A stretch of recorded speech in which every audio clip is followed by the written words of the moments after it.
ஒரு தகவல் சொல்வது திருமதி எம் கலா சரஸ்வதி. தலைப்பு ராசலீலா. சரத்காலம் பிருந்தாவனத்தில் கண்ணன் ஏகாந்தியாக சிந்தித்துக் கொண்டிருந்தான். கோபர்கள் நந்தன் வழி நடப்பவர்கள். கோபியர்களும் யசோதையும் என்னிடம் அன்பு கொண்டவர்கள். என்னுடைய லீலைகள் அவர்களுக்கு நான் யார் என்பதை உணர்த்தத் தொடங்கியுள்ளது. நான் இவர்களை பிரிய முன்பு இவர்களுக்கு என்னை புரிய வைக்க வேண்டும். ரசமான லீலை மூலம் இதை நான் புரிய வைப்பேன் என்று சொல்லி கண்ணன் குழலினை வாயில் வைத்து ஊதிட எங்கும் கானமழை பொழிந்தது. இந்த மதுர கானம் கோபியர்களை கண்ணன் வசம் இழுத்தது. மாதவனை தேடி கோபியர்களின் மனம் ஓடியது. முன்பின் கண்டிராத அதிசயமாக கோபியர்கள் அனைவரும் கண்ணன் முன்பு. ஒவ்வொரு கோபியர்களுக்கு ஒரு கோபி முன்னிருந்தான். சௌந்தரராஜனாக கண்ணனை கண்டவுடன் அவர்கள் தங்களை மறந்தனர். அந்தி சாயும் நேரம். உங்கள் கணவன் குழந்தைகள் உங்கள் வரவை எதிர்பார்த்து காத்திருப்பார்கள். நீங்கள் அனைவரும் உடன் செல்லுங்கள் என்றான் கண்ணன்.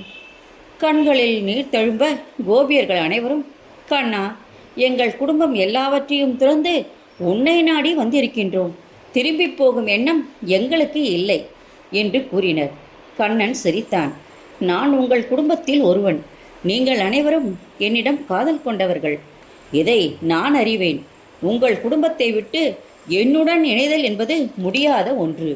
கோபியர்களே, நீங்கள் கள்ளங்கபடம் இல்லாதவர்கள்.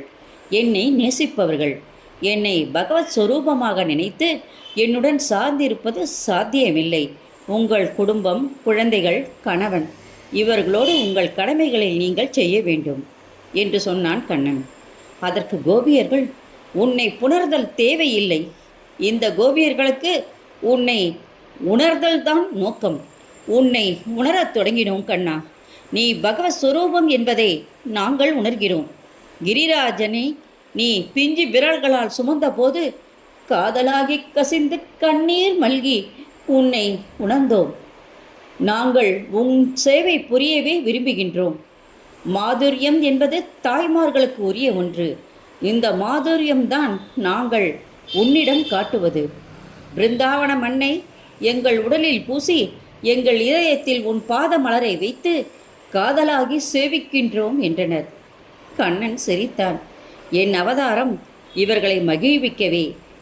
இதற்காகவா நான் எங்கு வந்து பிறந்தேன் என்று நினைத்தான். நன்றி, வணக்கம். இந்த ஆடியோ வீடியோ உங்களுக்கு பிடிச்ச லைக் பண்ணுங்கள், ஷேர் பண்ணுங்கள். கொளத்தூர் பாபா டெம்பிள் சேனலுக்கு நீங்கள் சப்ஸ்கிரைப் பண்ணுங்கள். நாளைக்கு அடுத்த தலைப்போடு உங்களை சந்திக்கிறேன்.